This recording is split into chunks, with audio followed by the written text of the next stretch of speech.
നമസ്കാരം. ശ്രീമദ് ഭാഗവതം മൂലം പ്രഭാഷണം ഭാഗം 792 792. ഓം ഗം ഗണപതയേ നമഃ. ഓം സം സരസ്വതേ സ്വാഹ.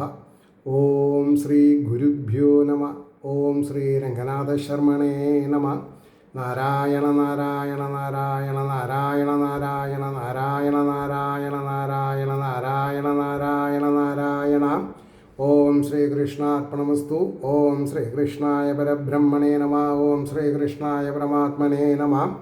ഹരേ രാമ രാമ രാമ ഹരേ ഹരേ, ഹരേ കൃഷ്ണ കൃഷ്ണ കൃഷ്ണ ഹരേ ഹരേ.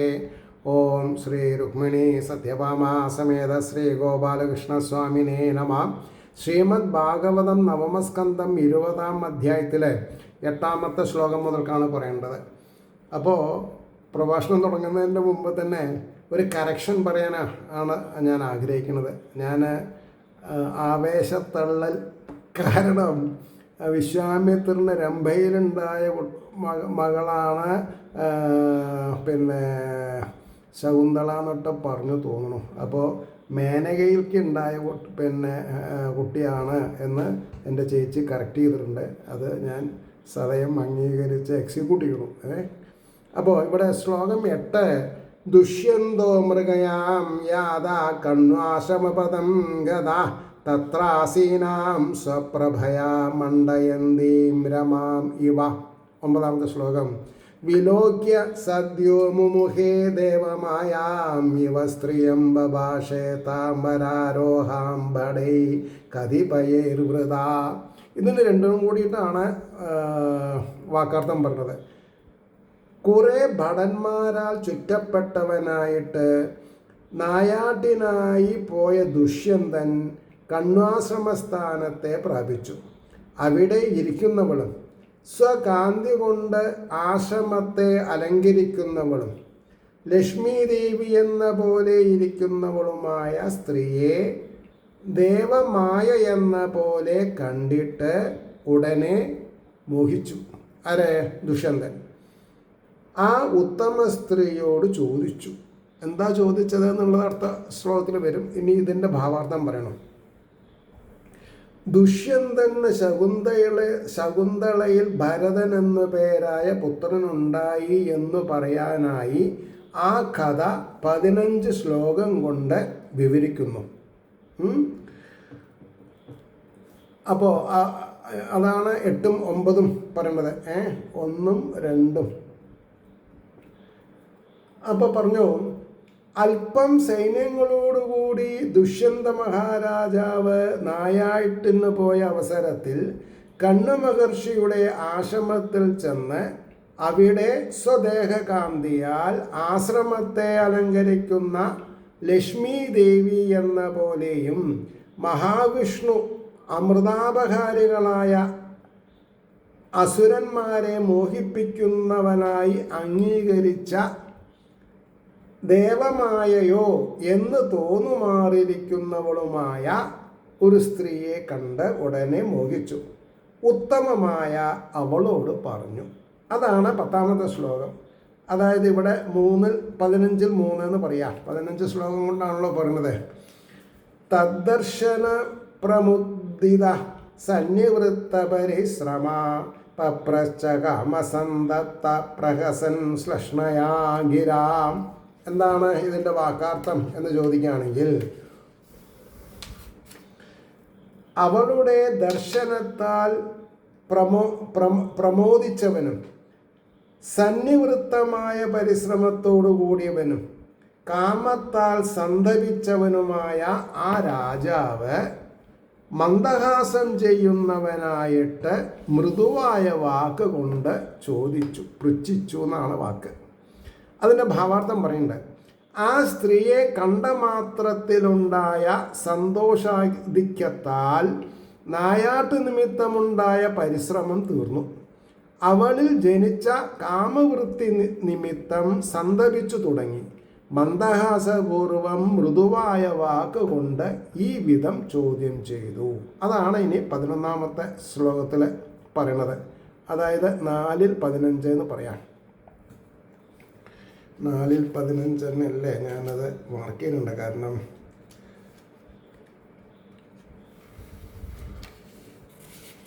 അതെ, കാത്വം കമലപത്രാക്ഷി കസ്യാസി ഹൃദയംഗമേ കിം വാ ചികീർഷിതം ത്വത്ര ഭവത്യാ നിർജനേ വനേ. എന്താണ് ഈ ആശ്രമപ്രാന്ത പ്രദേശത്തിൽ നീ ഒറ്റയ്ക്ക് എങ്ങനെ വന്നു പെട്ടു എന്നൊക്കെയാണ് ചോദിക്കണതേ. അപ്പോൾ പറയണു, താമരദള നേത്രേ മനോഹരി, നീ ആരാകുന്നു, ആരുടെ സംബന്ധിയാകുന്നു? ഈ ജനസഞ്ചാരമില്ലാത്ത വനത്തിൽ ഭവതിയാൽ ചെയ്യപ്പെടുവാൻ ഇച്ഛിക്കുന്നത് എന്താകുന്നു? എന്താണ് തൻ്റെ ഇഷ്ടം, എങ്ങനെ ഇവിടെ വന്നു പെട്ടു എന്നൊക്കെ ചോദിച്ചു. അപ്പോൾ അതിൻ്റെ ഭാവാർത്ഥം പറയണം. ഹേ കമലാക്ഷി, താമരദള നയനെ, ഹേ മനോരമേ, നീ ആരാകുന്നു, ആരുടെ പുത്രിയാകുന്നു, ജനസഞ്ചാരമില്ലാത്ത ഈ വനത്തിൽ എന്തു ചെയ്യാനാണ് എന്നെൻ്റെ വിചാരം എന്ന് പറഞ്ഞു. 19 5-ാമത്തെ ശ്ലോകം 15. വ്യക്തം രാജന്യതനയാം വേദ്മ്യഹം ത്വാം സുമധ്യമേ നഹി ചേത പൗരവാണാം അധർമ്മേ രമതേ കുചിത്. അതായത്, സുന്ദരി, നിന്നെ രാജപുത്രി എന്ന് വ്യക്തമായി ഞാൻ അറിയുന്നു. പൗരവന്മാരുടെ മനസ്സ് അധർമ്മത്തിൽ ഒരു കാലത്തും രമിക്കുകയില്ല. അതാണ് നമ്മൾ ശ്രദ്ധിക്കേണ്ടത്. ഇപ്പം എന്താ ഇപ്പോൾ ഈ ശ്ലോകം കൊണ്ട് നമ്മൾ പഠിച്ചത്? നല്ല ആൾക്കാർക്ക് അധർമ്മത്തിൽ മനസ്സ് പോവില്ല, അതാണ് പറഞ്ഞത്. അപ്പോൾ അതിൻ്റെ ഭാവാർത്ഥം പറയുന്നുണ്ട്. ഹേ സുന്ദരി, നീ ഒരു രാജപുത്രിയാണെന്ന് ഞാൻ സ്പഷ്ടമായി അറിയുന്നു എന്നാണ് പറഞ്ഞത്. എങ്ങനെ അറിഞ്ഞുവെന്നാൽ എൻ്റെ മനസ്സ് നിന്നിൽ ആനന്ദിക്കുന്നു. കാരണം ദുഷ്യന്തനാരാ? രാജാവാണ്. അപ്പോൾ ഒരു രാജാവിന് ഒരു രാജപുത്രിയോട് തോന്നുന്ന ആവേശമാണ് ഉണ്ടായിട്ടുള്ളത്. ഞാൻ പുരുമഹാരാജാവിൻ്റെ വംശത്തിൽ അതായത് ഞാൻ സ്പഷ്ടമായി അറിഞ്ഞു. എങ്ങനെ അറിഞ്ഞു എന്നാൽ എൻ്റെ മനസ്സ് നിന്നിൽ ആനന്ദിക്കുന്നു. ഞാൻ പുരുമഹാരാജാവിൻ്റെ വംശത്തിൽ ജനിച്ച രാജാവാകുന്നു. പുരുവംശത്തിൽ ജനിച്ച രാജാക്കന്മാരുടെ മനസ്സ് ശാസ്ത്രത്താൽ, അതാണ് ശ്രദ്ധിക്കേണ്ടത്, ശാസ്ത്രത്താൽ നിഷേധിക്കപ്പെട്ടിരിക്കുന്ന അധർമ്മ വിഷയത്തിൽ ഒരു കാലത്തും രമിക്കുകയില്ല. അപ്പോൾ ഈ പുരുരവസിൻ്റെ അച്ഛൻ പുരു ചക്രവർത്തിയുടെ അച്ഛൻ പിന്നെ യയാതി എന്താ പറയുക,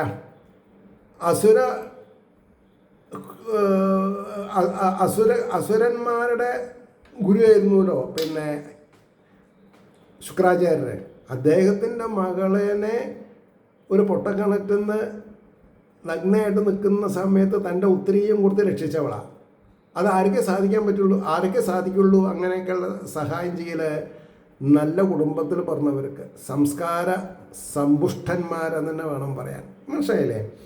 അപ്പോൾ അതിന് ഉത്തരമായിട്ട് ശകുന്തള പറയണു. അപ്പോൾ ഇവിടെ 15:6 ആണ് ശ്ലോകം കേട്ടോ.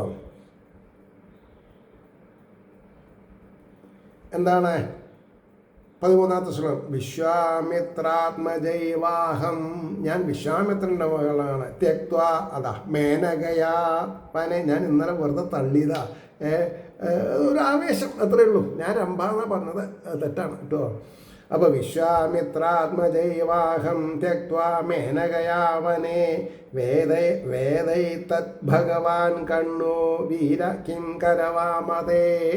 അതായത് മേനകയാൽ വനത്തിൽ ത്യജിക്കപ്പെട്ട ഞാൻ വിശ്വാമിത്രപുത്രി തന്നെ. ഭഗവാനായ കണ്ണൻ ഇതറിയുന്നു. ഹേ ശൂര, അങ്ങയ്ക്ക് ഞങ്ങൾ എന്തു ചെയ്യണം? അതാണ് ആദിത്യ മര്യാദ. അപ്പോൾ ശകുന്തള പറഞ്ഞു, അതിന് ഭാവാർത്ഥത്തിലേക്ക് പോവാം. വിശ്വാമിത്രന് മേനക എന്ന അപ്സര സ്ത്രീയിൽ ജനിച്ച പുത്രി തന്നെയാണ് ഞാൻ. അതിനാൽ രാജപുത്രി തന്നെ. മേനകയാൽ വനത്തിൽ ഉപേക്ഷിക്കപ്പെട്ട എന്നെ ഭഗവാൻ കണ്ണുമുനി വളർത്തി വരികയാണ്. ഇത് അദ്ദേഹത്തിൽ നിന്ന് ഞാൻ അറിയുന്നു. ഹേ വീരനായ രാജാവേ, ഞാനും എൻ്റെ ഈ സഖികളും അങ്ങക്ക് ഇപ്പോൾ എന്താണ് ചെയ്യേണ്ടത് എന്ന് ചോദിച്ചു. 14-ാമത്തെ ശ്ലോകം, അതായത് 15-7. അസ്യ ആസ്യതാം ഹ്യരവിന്ദാക്ഷ, ആസ്യതാം ഹേ അരവിന്ദാക്ഷ നവിരാത്ത്, ഗുഹ്യതാമാർഹണം ചന ഭുജ്യതാം സന്ധിനീവാര ഉഷ്യതാം യതിരോചതേ. താമരദള നയന, ഇരുന്നാലും ഞങ്ങളുടെ പൂജ ഗ്രഹിക്കപ്പെട്ടാലും, നിവാരങ്ങളുണ്ട് ഭുജിക്കപ്പെട്ടാലും, അതായത് നീരെന്ന് പറഞ്ഞാൽ വെള്ളമുണ്ട്, ഫലവൃക്ഷങ്ങൾ പിന്നെ കായ്കനികളുണ്ട്, ഭുജിച്ചാലും, രുചിക്കുന്ന പക്ഷം വസിച്ചാലും. അങ്ങക്ക് താല്പര്യം ഉണ്ടെങ്കിൽ ഇവിടെ ഇരുന്നിട്ട് ഇതൊക്കെ കഴിക്കാം എന്നേ പറഞ്ഞുള്ളൂ. അതിൻ്റെ ഭാവാർത്ഥം, ഹേ താമര സാക്ഷ, അങ്ങ് ഇവിടെ ഇരിക്കണം, ഞങ്ങൾ ചെയ്യുന്ന പൂജ സ്വീകരിക്കണം. ഇവിടെ തിന മുതലായ ധാന്യങ്ങൾ, മുളയരി എന്നാണ് ഞാൻ മനസ്സിലാക്കിയിട്ടുള്ളത്. തിന മുളയരി, അതാണ് ഇന്നിപ്പോൾ അതിന് വലിയ ഡിമാൻഡാണ്. ചെറുധാന്യങ്ങളിൽ ചാമ, തിന, പിന്നെ റാഗി, കുതിരവാല എന്നൊക്കെ പറഞ്ഞ പലതുണ്ട്. അപ്പോൾ അതൊക്കെ കഴിച്ചിട്ടുണ്ടെങ്കിൽ ഈ പ്രമേഹം ഉണ്ടാവില്ല എന്നുള്ളത് വസ്തുനിഷ്ഠമായിട്ട് ഞാൻ മനസ്സിലാക്കിയിട്ടുണ്ട്. മനസ്സിലായില്ലേ? അപ്പോൾ പറയണു, തിന മുതലായ ധാന്യങ്ങളുണ്ട്. സുഖമെന്ന് തോന്നുന്ന പക്ഷം കുറേ ദിവസം ഇവിടെ വസിക്കണം തന്നെയാണ് പറഞ്ഞത്. മനസ്സിലായില്ലേ? അപ്പോൾ ഇനി 15-8 ശ്ലോകം, ഇവിടെ ടെക്സ്റ്റിലെ 15-ാമത്തെ ശ്ലോകം. ഉപപന്നം ഇതം ശുഭ്രു ജാതയാ കുശികാന്വയേ സ്വയം ഹി വൃണുതേ രാജ്ഞാം കന്യകാ സദൃശം വരം ദുഷ്യന്ത ഉവാച എന്നാണ് കേട്ടോ. അപ്പോൾ ദുഷ്യന്തനാണ് ഈ 15-ാമത്തെ ശ്ലോകം പറഞ്ഞത്. അതിൻ്റെ ഭാവാർത്ഥം വാക്കാർത്ഥം പറഞ്ഞത്, സുന്ദരി, കുശിക വംശത്തിൽ ജനിച്ചവൾക്ക് ഇത് യുക്തം. കാരണം ഈ ആതിഥ്യ മര്യാദ യാതൊന്ന് ഹേതുവായിട്ട് രാജാക്കന്മാരുടെ കന്യകമാർ സ്വേച്ഛയാ സദൃശനായ വരനെ വരിക്കുന്നു എന്ന് ഒരാപ്തവാക്യമൊക്കെ അദ്ദേഹം പ്രസ്താവിച്ചു. അപ്പോൾ അതിൻ്റെ ഭാവാർത്ഥം പറയണു. ദുഷ്യന്തൻ പറഞ്ഞു, എന്താ പറഞ്ഞത്? ഞങ്ങൾ എന്തു ചെയ്യണമെന്നുള്ള ശകുന്തളാവാക്യത്താൽ അവളുടെ അഭിപ്രായം അറിഞ്ഞ ദുഷ്യന്തൻ പറഞ്ഞു, ഹേ സുന്ദരി, കുശിക വംശത്തിൽ ജനിച്ച നിന്റെ ഈ സൗജന്യം സമുചിതം തന്നെ. എന്തുകൊണ്ടെന്നാൽ രാജകന്യകമാർക്ക് സ്വേച്ഛയാ തന്നെ സദൃശനായ ഭർത്താവിനെ വരിക്കാൻ അധികാരമുണ്ടല്ലോ. അതാണ് ഈ സ്വയംവരം എന്ന് പറഞ്ഞത്. അപ്പോൾ അത് രാജകൊട്ടാരത്തിൽ മാത്രമല്ല, പർണശാലയിലും ആവാം എന്ന് പറഞ്ഞു. ഇനി 16-ാമത്തെ ശ്ലോകം, അതായത് 15-9 വരും. അതെ 9, 15-9, 15 ശ്ലോകം കൊണ്ടാണ് ഈ കഥ എന്ന് പറഞ്ഞല്ലോ. ഓം ഇത്യുക്തേ യഥാ ധർമ്മമുപയേമേ ശകുന്തളാം ഗന്ധർവവിദിനാ രാജാ ദേശകാലവിധാനവിദ്. ഓം പ്രകൃതിവാചകം എന്നാ പറയാം. പ്രകൃതിയെ സംബന്ധിച്ച എല്ലാം ഓം തത് സത്, അങ്ങനെ തന്നെ ആവട്ടെ എന്നുള്ള അർത്ഥമാണ്. ഓം ഇതി യുക്തേ അംഗീകരിക്കപ്പെട്ടപ്പോൾ ദേശകാലാവിധി വിശേഷങ്ങളെ അറിയുന്ന രാജാവ് ഗാന്ധർവ വിധി പ്രകാരം ധർമ്മം തെറ്റാത്ത വിധത്തിൽ ശകുന്തളയെ വിവാഹം ചെയ്തു എന്ന് പറഞ്ഞു. അതിൻ്റെ ഭാവാർത്ഥം, രാജാവ് പറഞ്ഞതിനെ ശകുന്തള സമ്മതിച്ചപ്പോൾ ദേശകാല വിധിവിശേഷങ്ങളെ നന്നായി അറിയുന്ന രാജാവ് അന്യോന ശപഥപ്രകാരം ഗന്ധർവ വിധിപ്രകാരം രാജധർമ്മത്തിന് ദോഷം നേരിടാത്ത വിധത്തിൽ ശകുന്തളയെ വിവാഹം ചെയ്തു. മാതാപിതാക്കന്മാരുടെ സമ്മതം അറിയാതെയിരുന്നാലും വധൂവരന്മാർ അന്യോന്യം സ്നേഹിച്ച് നടത്തുന്ന വിവാഹ വിധിക്ക് ഗാന്ധർവം എന്ന് പേർ. ആരും അറിയാതെ കണ്ട് പ്രണയിക്കുക. ക്ഷത്രിയ സ്ത്രീകൾക്ക് മാത്രമേ ഈ അധികാരമുള്ളൂവെന്നാണ് സ്മൃതി സിദ്ധാന്തം. സ്മൃതി എന്ന് പറഞ്ഞാൽ എന്താ അർത്ഥം? വേദം എന്നർത്ഥം. മനസ്സിലായില്ലേ? അപ്പോൾ അടുത്തത് 17-ാമത്തെ ശ്ലോകം 15-10.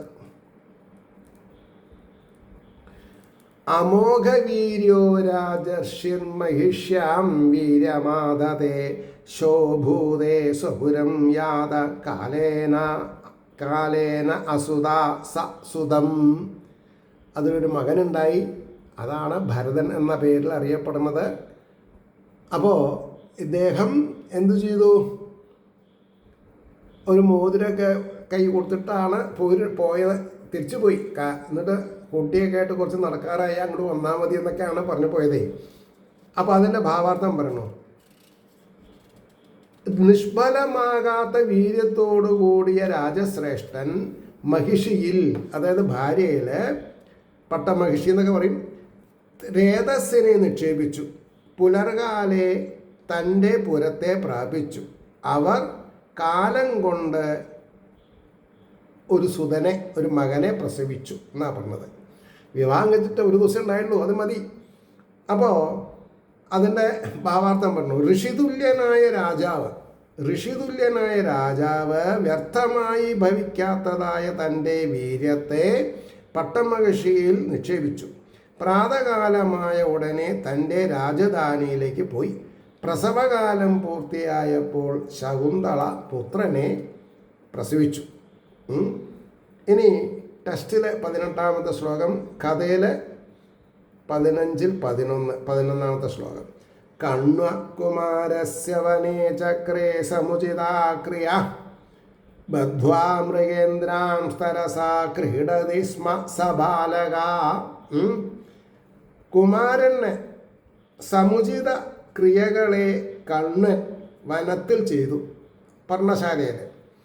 ആ ബാലകൻ സിംഹങ്ങളെ വേഗത്തിൽ ബന്ധിച്ചിട്ട് ക്രീഡിച്ചു. അതായത് വായ പൊളിക്കടാ എന്നൊക്കെ പറയത്ര സിംഹത്തിനോട്. എന്നിട്ട് അതിൻ്റെ പല്ലൊക്കെ എണ്ണി നോക്കുന്നതാണ് പറഞ്ഞത്. അങ്ങനൊരു കളി അവർക്ക്.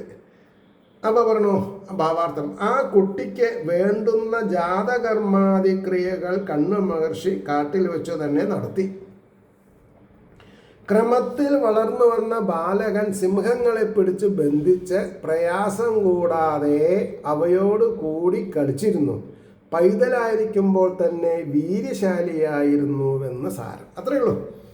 19, അതായത് 12-ാമത്തെ ശ്ലോകം, 15-12.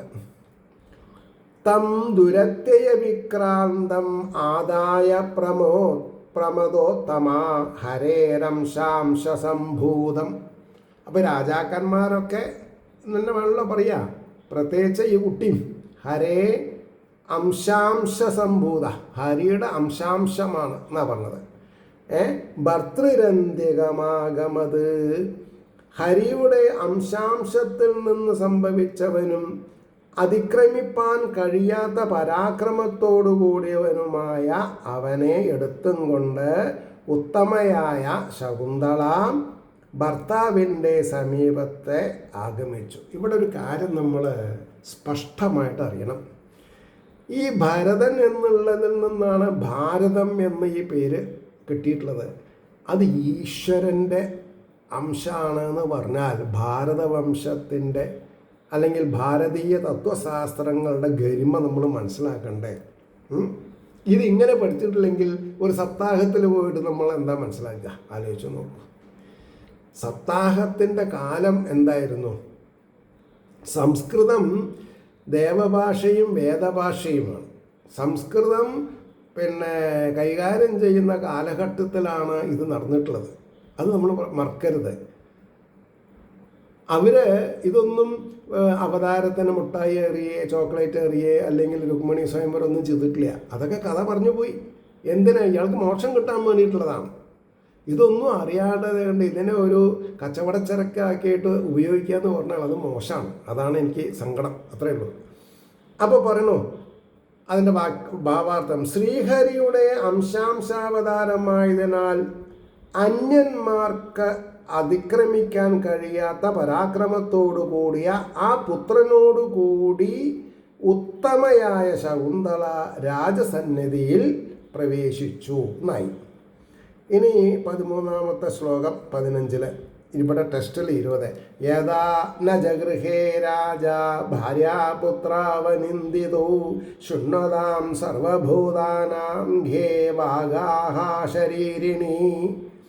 അവിടെ ദുഷ്യന്ത മഹാരാജാവ് ശകുന്തളയെയും കുട്ടിയെയും സ്വീകരിച്ചില്ല. അപ്പോൾ ഒരു അശരീരി ഉണ്ടായി, ഇത് നിൻ്റെ മകനാണ് എന്ന്. ശ്രദ്ധിച്ചോളൂ. ഭാര്യയും പുത്രനും ദോഷരഹിതരായിരുന്നിട്ടും രാജാവ് ഗ്രഹിക്കാതിരുന്നപ്പോൾ സകല ഭൂതങ്ങളും ശ്രവിച്ചുകൊണ്ടിരിക്കെ ആകാശത്തിൽ അശരീരിണി വക്താവിനെ കാണാതിരിക്കുന്ന വിധത്തിലുള്ള വാക്ക് കേട്ടു പറഞ്ഞു എന്നാണ് പറഞ്ഞത്. ഭാര്യയായ ശകുന്തളയ്ക്കും പുത്രനും യാതൊരു ദോഷവുമില്ലെന്നിരിക്കലും ജനാപവാദത്താൽ രാജാവ് സ്വീകരിക്കാതിരുന്നപ്പോൾ ആകാശത്തിൽ നിന്ന് അശരീരിണിയായ വാക്കുണ്ടായി എന്നാ പറഞ്ഞത്. കൃഷ്ണ 21-ാമത്തെ വാക്കാണ്, 21-ാമത്തെ ശ്ലോകം ശ്രദ്ധിക്കുക. 14, 15, 14 കേട്ടോ. മാതാഭസ്ത്രാപിതു പുത്രോ യേന ജാതസ്സ ഏവ സ ഭരസ്വ പുത്രം ദുഷ്യന്ത മാവംസ്ത ശകുന്തളാം. മാതാവ് പാത്രവിശേഷം, പുത്രൻ പിതാവിൻ്റെ യാതൊരുവൻ നിമിത്തം ജാതനായോ അവൻ തന്നെ അവൻ. ഹേ ദുഷ്യന്ത, പുത്രനെ ഭരിച്ചാലും ശകുന്തളയെ അവമാനിക്കരുത് എന്നാണ് എന്തുണ്ടായത്, ഈ അശരീരി ഉണ്ടായത്. അപ്പോൾ അതിൻ്റെ വാക്കാർത്ഥം ഭാവാർത്ഥം പറയുന്നുണ്ട്. എന്താണ്? അശരീരിണിയായ വാക്കിനെ വിവരിക്കുന്നു. മാതാവ് തോൽ കൊണ്ടുണ്ടാക്കിയ ഒരു പാത്രമെന്ന പോലെ വീര്യം നിക്ഷേപിക്കുവാനുള്ള ആധാരം മാത്രമാകുന്നു. എന്നിട്ടും മാതൃദേവോ ഭവ, അത് ശ്രദ്ധിക്കും വേണം നമ്മൾ. പുത്രൻ പിതാവിൻ്റേതു തന്നെ. അപ്പോൾ പറഞ്ഞു വരുന്നത് അച്ഛൻ്റെ ജാതി എന്തോ അതാണ് മകനുണ്ടാവേണ്ടത്. പക്ഷേ ഇൻ ബിറ്റ്വീൻ കാലയളവിൽ സവർണ മേധാവിത്വം അർത്ഥമില്ലാത്ത രീതിയിൽ സ്വത്ത് വകകൾ മറ്റുള്ളവർക്ക് പോവാതെണ്ടിരിക്കാൻ വേണ്ടിയിട്ടാണ് എന്ത് ചെയ്യണത്. അപ്പർ ക്ലാസ്, അതായത് സവർണർക്ക് കുട്ടികളുണ്ടായാൽ അമ്മയുടെ പേര് വെച്ച് ഒഴിവാക്കുക ചെയ്യുന്നത്. പക്ഷേ ഞാനതിലൊരു എക്സെപ്ഷൻ എന്ന് പറഞ്ഞാൽ സ്വത്തിൻ്റെ കാര്യത്തിലല്ല, ബ്ലെസ്സിങ്ങിൻ്റെ കാര്യത്തിൽ ഞാൻ രക്ഷപ്പെട്ടു, അല്ലെങ്കിൽ ഞങ്ങൾ രക്ഷപ്പെട്ടു എന്ന് പറഞ്ഞതാണ് ശരി. അപ്പോൾ അശരീരിണിയായ വാക്കിനെ വിവരിക്കുന്നു. മാതാവ് തോൽ കൊണ്ടുണ്ടാക്കിയ ഒരു പാത്രമെന്ന പോലെ വീര്യം നിക്ഷേപിക്കുവാനുള്ള ആധാരം മാത്രമാകുന്നു. പുത്രൻ പിതാവിൻ്റേതു തന്നെ. യാതൊരുവനാൽ പുത്രൻ ഉൽപ്പാദിക്കപ്പെട്ടുവോ ആ പിതാവ് തന്നെയാകുന്നു പുത്രൻ. ആത്മാവൈ പുത്രാനാം അസി, ആത്മാവൈ പുത്രനാം അസി. പുത്രൻ പിതൃസ്വരൂപൻ തന്നെ എന്ന് ശ്രുതിവാക്യം ഇതിനെ ഉറപ്പിക്കുന്നു. ഹേ ദുഷ്യന്ത, പുത്രനെ ഭരിച്ചുകൊള്ളുക, ശകുന്തളയെ അപമാനിക്കരുത്, അവളെയും സ്വീകരിക്കുക എന്നായിരുന്നു ആകാശത്തിൽ നിന്ന് പുറപ്പെട്ട വാക്ക്. ഭരസ്വ എന്ന വാക്കുണ്ടായത് കൊണ്ടാണ് ഭരതൻ എന്ന നാമധേയം കൽപ്പിച്ചതെന്നുകൂടി വിവരിച്ചു കഴിഞ്ഞു. അർത്ഥം ശരിക്കും മനസ്സിലാക്കുക. ഇനി അതിൽ അവസാനത്തെ 14 കഴിഞ്ഞല്ലോ. പിന്നെ 15 ടെസ്റ്റിൽ 22 രേതോധാപുത്രോ നയതി നരദേവയമക്ഷയാത് ത്വം ച അസ്യ ധാതാ ഗർഭസ്യ സത്യമാഹ ശകുന്തളാം. ഹേ രാജാവേ, രേതസ്സിനെ സേചനം ചെയ്യുന്ന പുത്രൻ യമലോകത്തിൽ നിന്ന് പിതാവിനെ ഉദ്ധരിക്കുന്നു. ഈ ഗർഭത്തിൻ്റെ കർത്താവ് നീ തന്നെയാണ്. ശകുന്തള സത്യം പറഞ്ഞു എന്നാണ് അശരീരി ഉണ്ടായത്. അതിൻ്റെ ഭാവാർത്ഥം കുറച്ച് ലെങ്തിയുണ്ട്, ശ്രദ്ധിച്ചോളൂ. ഹേ രാജാവേ, ഇവരെ സ്വീകരിക്കുന്നത് കൊണ്ട് അങ്ങയ്ക്ക് ഇഹത്തിൽ മാത്രമല്ല പരലോകത്തിലും സുഖം ഭവിക്കും. അപ്പോൾ എനിക്ക് വേറൊരു കാര്യം ഇവിടെ പറയാനുണ്ട്. എന്താ, ഞാൻ നിങ്ങളോട് കഥ പറയുമ്പോൾ പലപ്പോഴും പറഞ്ഞിട്ടുണ്ട്, എൻ്റെ അഭിമന്യ പിതാവ് 74 ഒക്ടോബർ 9 മരിച്ചപ്പോൾ എന്നെയും എൻ്റെ ജ്യേഷ്ഠനെയും ബ്രാഹ്മണ കർമ്മപ്രകാരം ശവദാനത്തിനൊക്കെ പങ്കെടുപ്പിച്ചു. അപ്പോൾ എന്തായി അർത്ഥം? അച്ഛനെ മോക്ഷം കിട്ടി. മക്കളെന്നുള്ള നിലയ്ക്ക് പിതൃകർമ്മം ചെയ്യാനും ഈശ്വരൻ നമ്മളെ തുണച്ചു. അത് ശ്രദ്ധിക്കണം. ഇനി എത്രയോ ഇല്ലങ്ങളിലെ നമ്പൂരിമാർക്ക് പല നായന്മാരിലും അമ്പലവാസികളൊക്കെ കുട്ടികളുണ്ടായിട്ടുണ്ട്. ചിലവർ ദുർലഭം, ചില ആൾക്കാർ സ്വത്ത് കൊടുത്തിട്ടുണ്ട്, ദുർലഭം അവസാന നിമിഷത്തിലൊക്കെ.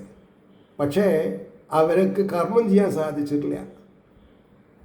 എന്നാൽ കർമ്മം ചോദിച്ച് വാങ്ങി ചെയ്യാൻ ഇവർക്ക് സാധിച്ചു അതുമില്ല. കാരണം എന്താ? ഭാഗവതം പഠിച്ചിട്ടില്ല. ഭാഗവതം 6, 8, 10, 12 വയസ്സിൽ ഇതേപോലെ പഠിച്ചിട്ടുണ്ടായിരുന്നെങ്കിൽ അവരുടെ അച്ഛനെ മോക്ഷം കിട്ടുമായിരുന്നു. ഇവർക്കും അച്ഛന് വേണ്ടി കർമ്മം ചെയ്തു എന്ന് ആശ്വസിക്കുകയും ചെയ്യായിരുന്നു. പ്രദോഷയോ. അപ്പോൾ ഇതൊക്കെ കൂട്ടി വായിക്കാൻ നമ്മളെ കൊണ്ട് സാധിക്കണം. അപ്പോഴാണ് നമ്മൾക്ക് ഇഹത്തിലും പരത്തിലും നമ്മൾക്ക് ശ്രേഷ്ഠത ഉണ്ടാവുന്നത്. അപ്പോൾ പരലോകത്തിലും സുഖം ഭവിക്കും. എന്തുകൊണ്ടെന്നാൽ ഇവൻ കല്യാണം കഴിച്ചു പുത്രനെ ജനിപ്പിച്ച് വംശത്തെ വർദ്ധിപ്പിക്കും. ഈ പുത്രനും പൗത്രനും പരമ്പരാക്രമത്തിൽ പിണ്ടോദകം നൽകി അങ്ങയെ യമലോകത്തിൽ നിന്ന് ഉദ്ധരിക്കും. ഇവനെ ഗർഭദാനം ചെയ്തത് അങ്ങ് തന്നെയെന്ന് ശകുന്തള പറഞ്ഞത് സത്യമാകയാൽ ഇവൻ അങ്ങയുടെ പുത്രൻ തന്നെ. സ്വീകരിക്കുക. പും നാംനോ നരകാത് യസ്മാൽ പിതരം ത്രായതേ സുത. ഇതാണ് ആ ശ്ലോകം. പും എന്ന നരകത്തിൽ നിന്ന് രക്ഷപ്പെടുത്തുകയാണ് ചെയ്യുന്നത്. പിതരം ത്രായതേ സുത തസ്മാൽ പുത്ര ഇതി പ്രോക്ത സ്വയമേവ സ്വയംഭുവ. പുത് എന്ന പേരായ നരകത്തിൽ നിന്നും പിതാവിനെ ത്രായണം ചെയ്യുന്ന രക്ഷിക്കുന്നവനാകയാൽ പുത്രൻ എന്ന ശബ്ദം ബ്രഹ്മദേവൻ തന്നെ കൽപ്പിച്ചതാകുന്നുവെന്ന് അർത്ഥമായ ശ്രുതി ഇവിടെ കാണിച്ചിരിക്കുന്നു. ഇപ്രകാരം അശരീരവാക്കുണ്ടായപ്പോൾ രാജാവ് ഭാര്യയെയും പുത്രനെയും അംഗീകരിച്ചു. മനസ്സിലായില്ലേ? 23-ാമത്തെ ശ്ലോകം. പിതര്യുപരദേശ അഭി ചക്രവർത്തി മഹായശ മഹിമാഗിയതേതസ്യ ഹരേരംശഭുവോ ഭുവി. ആ ഹരിയുടെ ഗുണഗണങ്ങളൊക്കെ ഈ രാജാവിൻ്റെ മകന് ഭരതനുണ്ടായിരുന്നു എന്നാണ് പറയണത്. പിതാവ് അന്തരിച്ചപ്പോൾ, അതായത് ദുഷ്യന്ത മഹാരാജാവ് അന്തരിച്ചപ്പോൾ ചക്രവർത്തിയായി ഭരതനും മഹാകീർത്തിമാനായിട്ട് ഭവിച്ചു. ഹരിയുടെ അംശത്തിൽ നിന്നുത്ഭവിച്ച അവൻ്റെ മഹാത്മ്യം ഭൂമിയിൽ കീർത്തിക്കപ്പെട്ടു. ആ വ്യക്തിയിൽ നിന്നുണ്ടായിട്ടുള്ള രാഷ്ട്രവും മിന്നിത്തിളങ്ങുക ചെയ്യുന്നത്.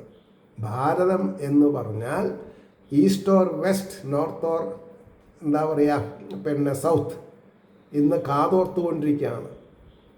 രാമായണ കാലത്തും അതെ, മഹാഭാരത കാലത്തും അതെ, ഈ നൂറ്റാണ്ടിലും അതെ. പ്രത്യേകം ശ്രദ്ധിക്കേണ്ട കാര്യമാണ് അതൊക്കെ. മനസ്സിലായില്ലേ? അപ്പോൾ പിതാവായ, അതിൻ്റെ ഭാവാർത്ഥം, പിതാവായ ദുഷ്യന്തൻ്റെ കാലം കഴിഞ്ഞ ശേഷം പുത്രനായ താൻ ഭരതൻ ചക്രവർത്തിയായും മഹാകീർത്തിമാനുമായും ഭവിച്ചു. ശ്രീഹരിയുടെ അംശാവതാരമായ ഭരതൻ്റെ മഹിമ ലോകത്തിൽ ഇപ്പോഴും കീർത്തിക്കുന്നുണ്ട് എന്നായി. ഇനി 24ഉം 25ഉം ശ്ലോകം പറഞ്ഞ് നിർത്താം. രണ്ടും ഒപ്പം പോവും. 24ാമത്തെ ശ്ലോകം 2 വരിയാണ്, 25ാമത്തെ ശ്ലോകം 3 വരിയാണ്.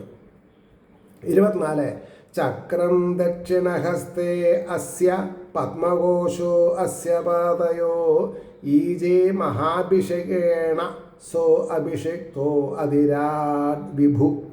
25 പഞ്ചപഞ്ചാശതാ മേധേർഗംഗായാം മനുവാജിഭി മാം മാമദേയം പുരോധായ യമുനായാമനുപ്രഭു അഷ്ടസപ്തതി മേധ്യാശ്വാൻ ബബന്ധ പ്രദദത് വസു. അതായത് ഇവൻ്റെ വലത് കൈയിൽ ചക്രവും, ശ്രദ്ധിക്കണം, അത് ഹസ്തരേഖാശാസ്ത്രമാണ് പറഞ്ഞത്, പാദങ്ങളിൽ താമരമൊട്ടും ഭവിക്കുന്നു. മഹാഭിഷേക വിധി പ്രകാരം അഭിഷേകം ചെയ്യപ്പെട്ട ചക്രവർത്തിയും പ്രഭുവുമായ അവൻ മാമധേയൻ എന്ന മഹർഷിയെ, മാമധേയൻ ഒരു ഋഷിയുടെ പേര്, പുരോഹിതനായിട്ട് ഗംഗാതീരത്തിൽ അനുലോമ മാർഗത്തിൽ 55 പരിശുദ്ധ അശ്വങ്ങളെ കൊണ്ട് പൂജിച്ചു. അതായത് 55 പരിശുദ്ധ അശ്വങ്ങളെ കൊണ്ട് എന്ന് പറഞ്ഞാൽ അശ്വമേധയാഗം ചെയ്തിട്ടെന്നർത്ഥം. പ്രഭുവായ ഭരതൻ യമുനയുടെ അനുലോമ തീരത്തിൽ 78 പരിശുദ്ധാശ്വങ്ങളെ ബന്ധിച്ചു. പ്രകർഷേണ ദാനം ചെയ്യുന്നവനുമായിരുന്നു എന്ന് പറഞ്ഞു. ഇനി അതിൻ്റെ ഭാവാർത്ഥം പറയണം. ഹരിയുടെ അംശാവതാരമായിരുന്നുവെങ്കിലും ലക്ഷണം പറയുന്നു.